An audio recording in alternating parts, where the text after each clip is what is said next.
Assalamualaikum warahmatullahi wabarakatuh. Perkenalkan, nama saya Siti Wahidatul Afni, mahasiswa PPG dalam jabatan Angkatan 1 tahun 2021 LPPK Unbagin Mastahid. Pada hari ini, tanggal 13 September tahun 2021, kami akan melaksanakan praktek pembelajaran untuk uji kinerja PPG dalam jabatan Angkatan 1 tahun 2021. Di SMP Negeri 1 Tawangsari pada materi bab zakat mal. Selamat menyaksikan. Assalamualaikum warahmatullahi wabarakatuh. Waalaikumsalam warahmatullahi wabarakatuh. Alhamdulillahirabbil alamin wassalatu wassalamu ala asrofil anbiya'i wal mursalin wa ala alihi wa sahbihi ajma'in. Amma ba'du. Anak-anakku yang tercinta, sudah sekian lama, sekian waktu kita tidak berjumpa ya dalam tatap muka, biasanya cuma daring dan daring saja. Alhamdulillah bersyukur kita kepada Allah karena kita diberi kesempatan untuk bertatap muka pada kesempatan kali ini. Sebelum kita belajar kita akan berdoa terlebih dahulu. Untuk kesempatan kali ini dipersilahkan untuk memimpin doa Mas Bapak ya.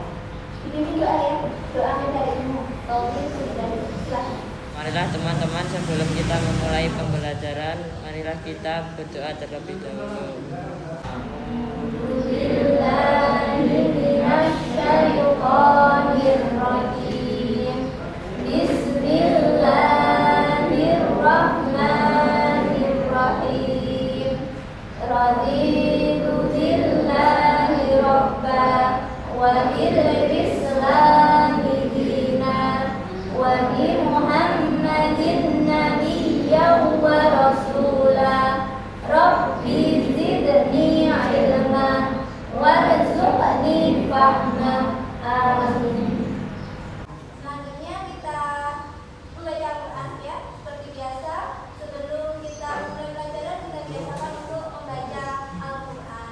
Untuk kali ini kita akan belajar sebuah surat yang pasti kalian sudah hafal. Surat Al-Naml. 1, 2, 3. A'udzu billahi minasy syaithanir rajim. Bismillahirrahmanirrahim. Ara'aital ladzi yukadzibu bid-din fadzalikal ladzi yad'ul yatim wa la yahuddu 'ala ta'amil miskin fawailul lil musallin alladzina hum 'an shalatihim sahun alladzina hum yura'un wa yamna'unal ma'un. Shadaqallahul azim. Nah, setelah itu saya akan memimpin kehadiran kalian. Tampaknya dari ketercapaian ini semuanya sudah hadir gitu ya. Tapi coba kita cek dulu ya. Cek dulu.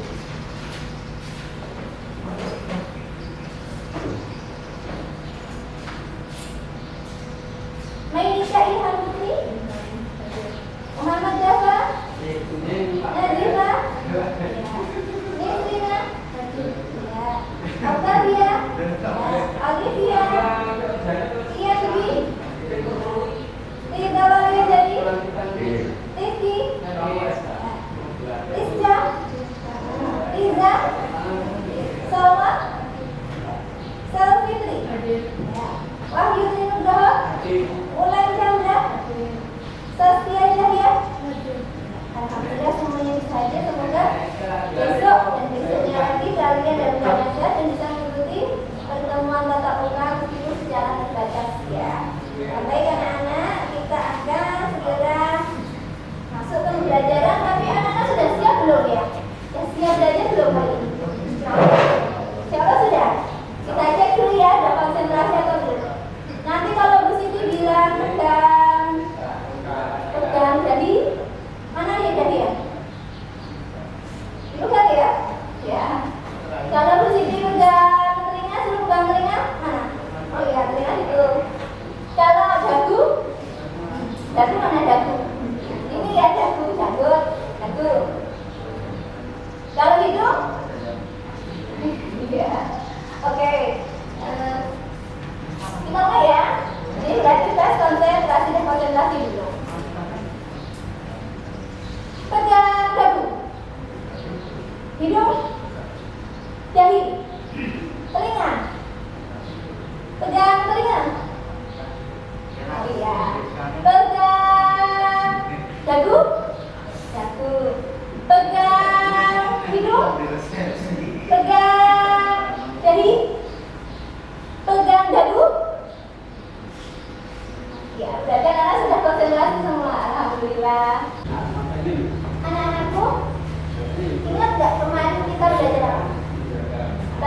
pasti dia punya bagaimana pada hari akhir.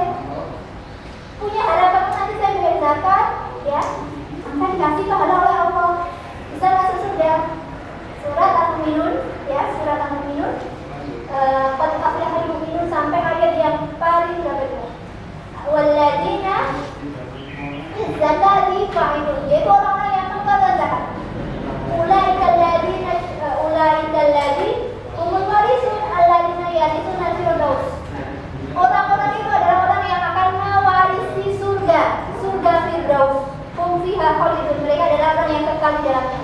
Salah satu cirinya orang yang menghuni surga Firdaus adalah lizakati fa'ilun. Orang yang zakatnya itu naik. Nah itu. Jadi ada kaitannya. Memang beda hari sama materi kita hari ini zakat. Anak-anak sudah ada yang tahu tentang zakat belum?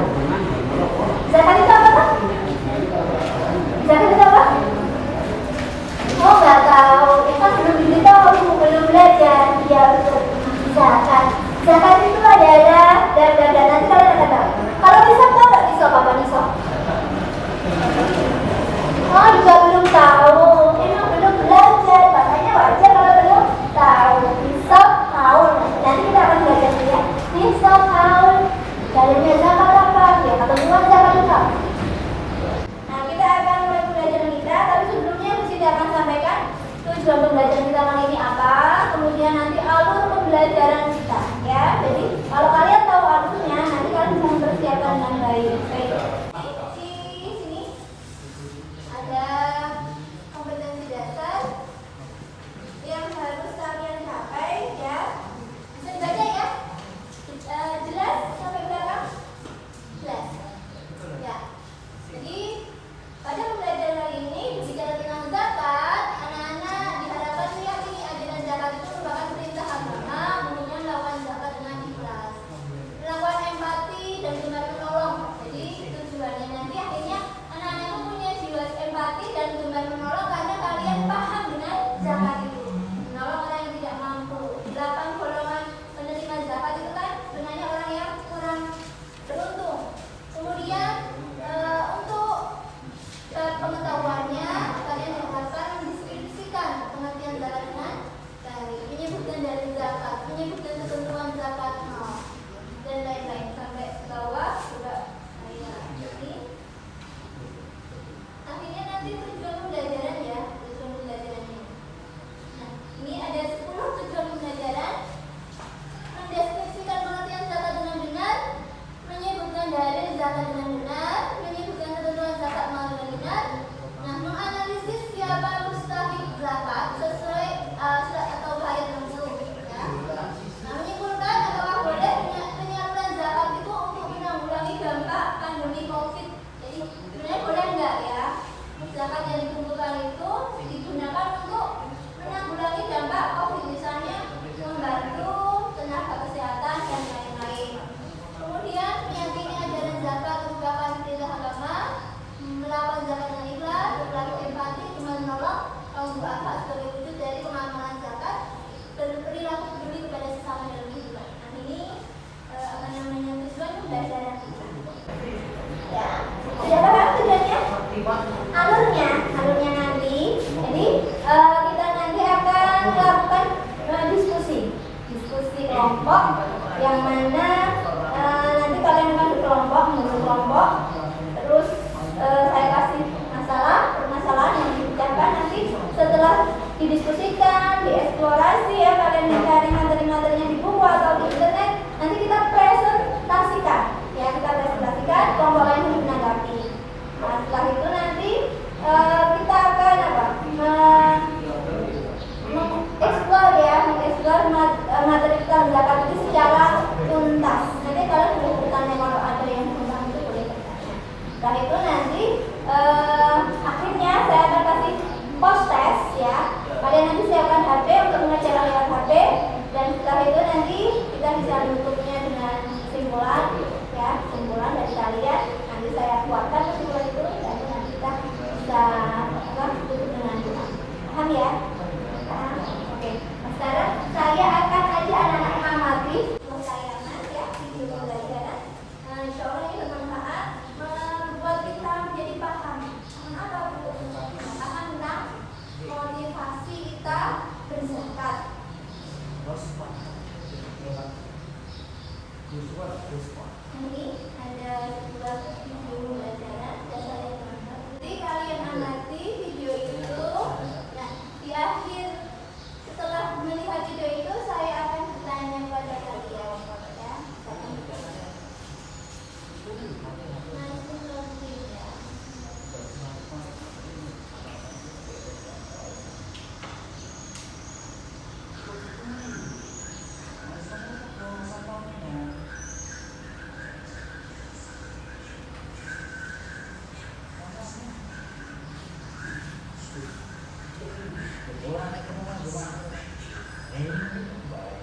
Kita tadi melihat sebuah tayangan pembelajaran tentang motivasi. Jangan sampai apa? Tidak membayar zakat. Suka menimbun harta, boleh nggak sih? Mengumpulkan harta? Boleh tidak mengumpulkan harta? Boleh. Kalau kalian nggak mengumpulkan harta nanti untuk bekal kehidupan itu apa ya? Boleh mengumpulkan harta, tapi yang tidak boleh apa? Sampai lupa nggak mau mengeluarkan zakat.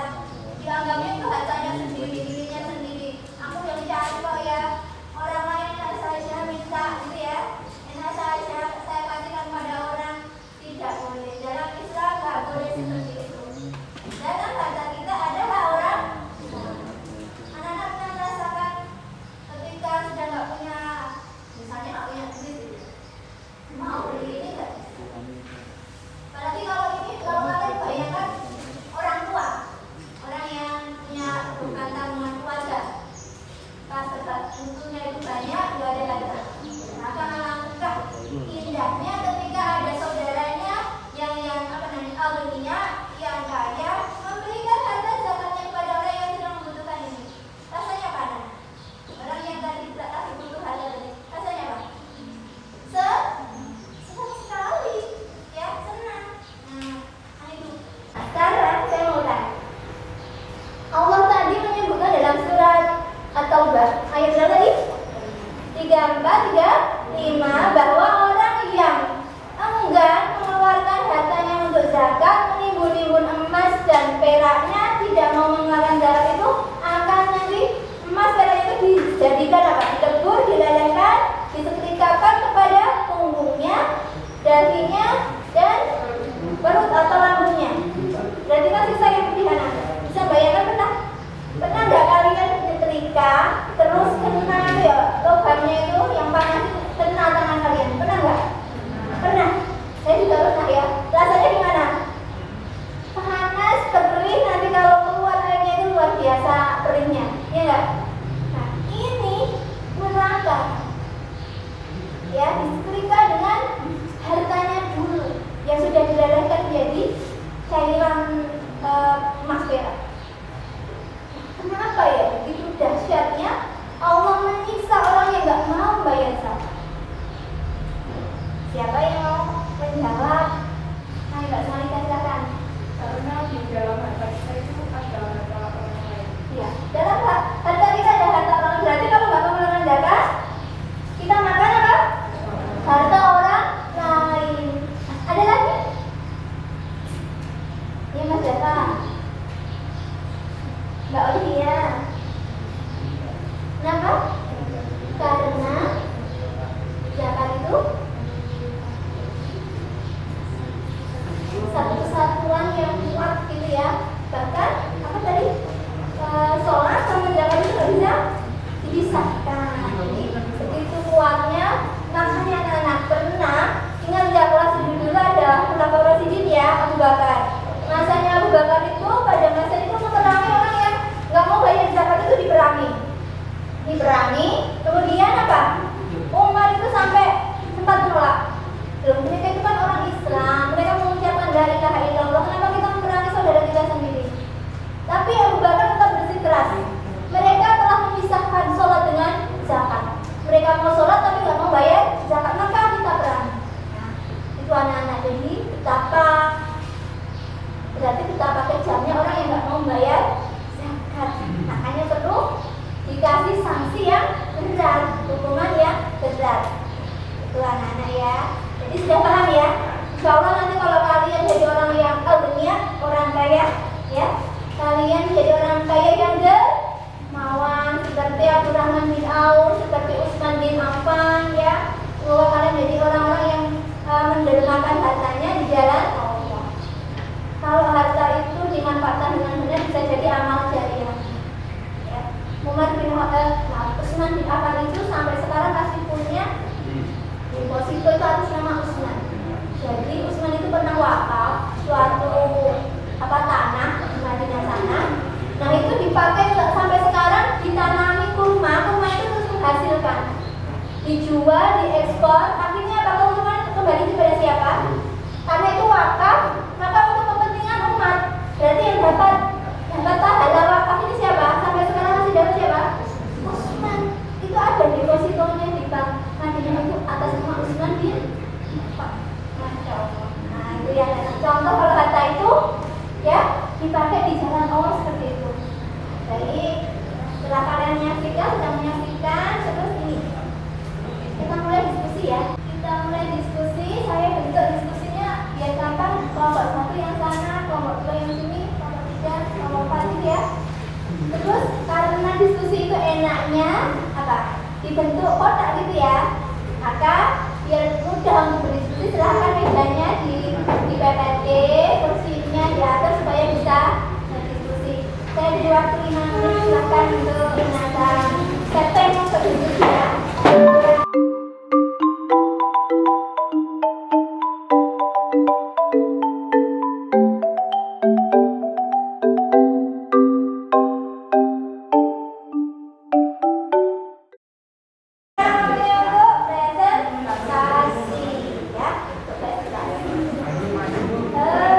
Siapa yang pertama mau presentasi? Wah, kelompok 1 semangat sekali. Oke, kita sambut kelompok 1 untuk maju. Silakan, silakan. Yang lain perhatikan dengan baik dan boleh menyiapkan pertanyaan untuk kelompok 1 ya. Assalamualaikum warahmatullahi wabarakatuh. Waalaikumsalam warahmatullahi wabarakatuh. Di sini saya akan mempresentasikan jawabannya saya dari kelompok 2. Bu Ida mempunyai simpanan emas berupa 4 lembaran sebenarnya sampai sudah. Apakah Bu Ida harus mengeluarkan zakat dan misalnya berapa? Berilah cara menghitungnya. Lalu apa saja ketentuan zakat emas? Menurut kelompok saya, Bu Ida harus mengeluarkan zakat ketika telah mencapai haulnya yaitu 1 tahun. Dan zakatnya yaitu 93,6 gram. Besar yang harus dikeluarkan zakat yaitu 2,5 gram.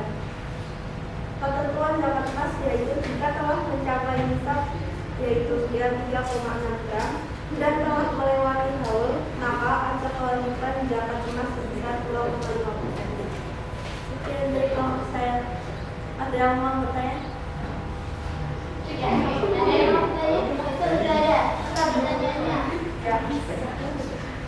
Apa yang dimaksud haul dalam zakat mal? Haul dalam zakat mal adalah batas ketentuan waktu untuk zakat. Waktu yang ada 1 tahun, untuk 1 tahun dimiliki, namanya haul. Betul. Ada lagi yang mau bertanya?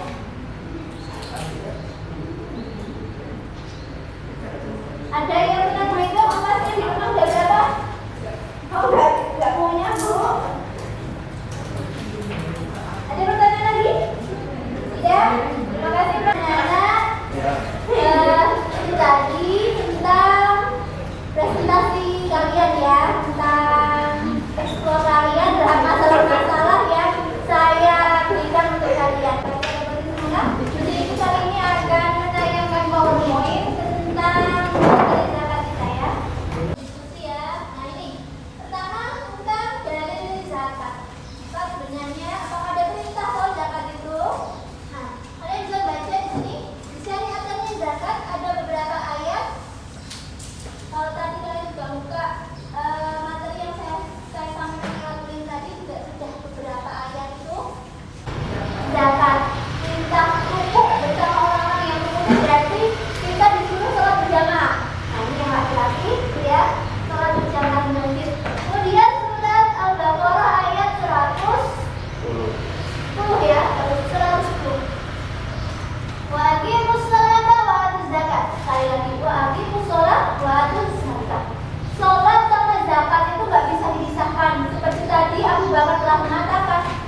bilang negeri.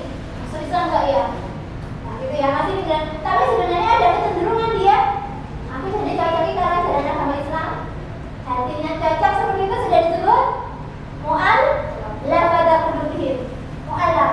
Nah, kemudian wal apa? Habis mu'allaf pada qulubihim wa fi riqab.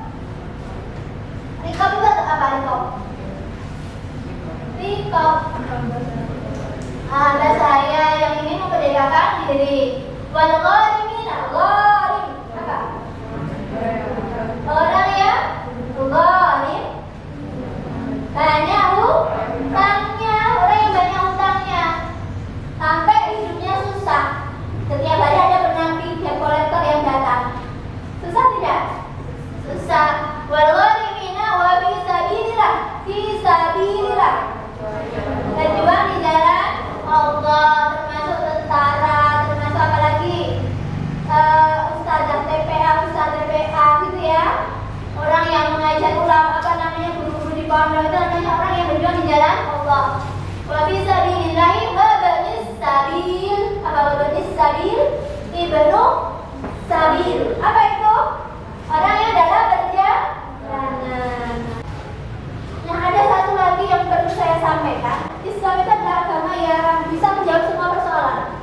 Saya contohkan, zakat sebenarnya bisa untuk menanggulangi dampak pandemi. Misalnya di dalam fatwa MUI bahwa pemanfaatan harta zakat infak dan sedekah untuk penanggulangan wabah COVID-19 dan dampaknya.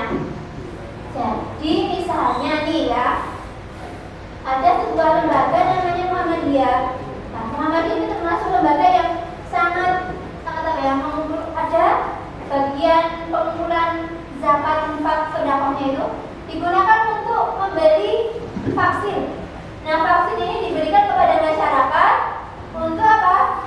Percepatan program dari pemerintah, percepatan vaksin supaya semua warga itu bisa divaksin sehingga imunitasnya, daya tahan tubuhnya itu bisa tahan dengan virus corona ini. Itu salah satunya ya. Ada lagi yang memberikan zakatnya diberikan kepada tenaga kesehatan. Ada yang pernah itu mengirim ke rumah sakit makan siang atau makan pagi untuk tenaga kesehatan yang memang harus berjuang di sana, harus jadi garda terdepan dari penanggulangan COVID-19 ini. Itu ya namanya. Jadi boleh, MUI membolehkan. Dan ketika wabah ini ada lagi, orang kan nggak boleh keluar ya. Nah terus kalau mau bayar zakat itu apakah harus bertemu dengan orang yang menerima zakat? Harus bertemu apa enggak? Nah, harus bertemu enggak? Tidak harus. Ya, jadi memang tidak harus. Ternyata sekarang kalau kalian pernah ngulik di internet, ada lembaga yang menerima zakat itu secara online. Silakan kamu penetapan dihitungkan juga. Kamu tinggal masukin aja nominal hartamu di situ, nanti dipencet, kemudian diklik, nanti sudah keluar harta yang harus dikeluarkan untuk zakat itu sekian. Nah, kamu nanti bisa transfer uangnya lewat udah ya. Jadi itulah anak-anak beberapa contoh indahnya Islam itu bahwa semua permasalahan sebenarnya bisa diatasi. Solusinya ada. Zakat solusi untuk pandemi ini ya. Nggak bisa bertemu untuk memberikan zakat boleh karena tidak langsung. Bahkan dalam fatwa tadi ada Islam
tuntas. Ya, Mbak Olivia, Nadif, Rizka, Salwa, Muhammad Jafar, dan lain-lain sudah tuntas insya Allah.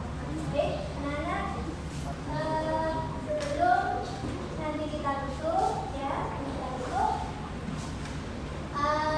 Kita simpulkan dulu ya. Kita simpulkan apa yang telah kita pelajari pada hari ini. Tapi buku tidak langsung menyimpulkan, anak-anak coba menyimpulkan apa kesimpulan pembelajaran kita. Baik, tidak? Kesimpulannya adalah betapa pentingnya zakat sebagai orang Islam. Penting sekali zakat itu bagi umat Islam. Olivia?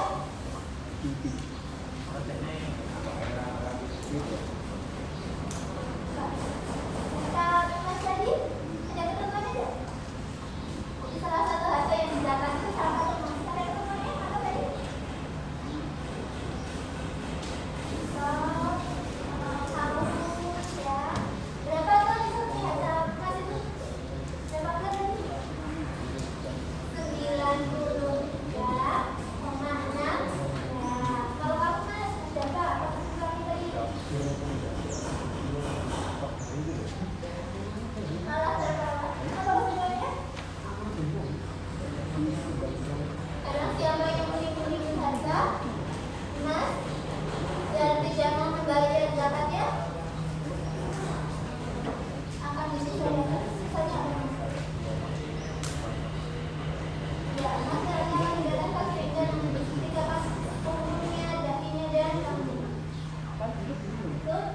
Dan kesimpulan yang lain adalah bahwa zakat itu adalah salah satu kewajiban kita selaku umat Islam yang sebenarnya kalau zakat itu bisa dimanfaatkan dengan sebenar-benarnya akan bisa mengangkat harkat dan martabat bangsa dan negara kita. Ya, kalau dimanfaatkan dengan baik, orang yang harusnya bayar zakat dia mengeluarkan harta untuk zakat. Maka nanti harta yang zakat itu kalau dikumpulkan se Indonesia itu nilainya bukan miliaran tapi triliunan nilainya. Anak-anak, sebelum kita tutup, mungkin berpesan pada kalian, ya, berpesan. Mari kita mari kita semangat mencari ilmu dengan belajar agama yang benar. Kalian jadi paham terutama zakat ya.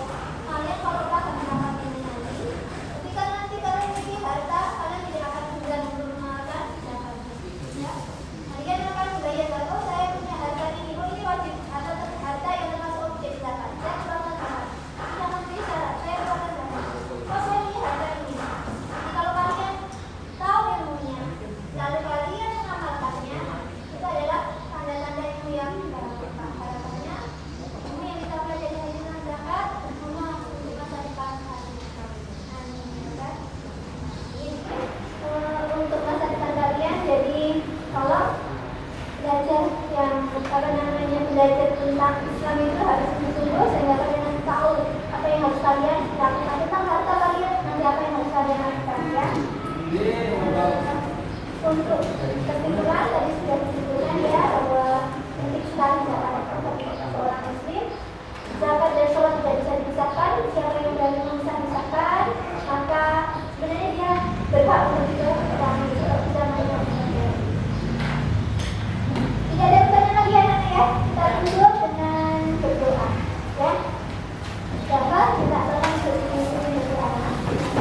Teman-teman, sebelum mengakhiri pembelajaran hari ini, marilah kita berdoa kafaratul majelis.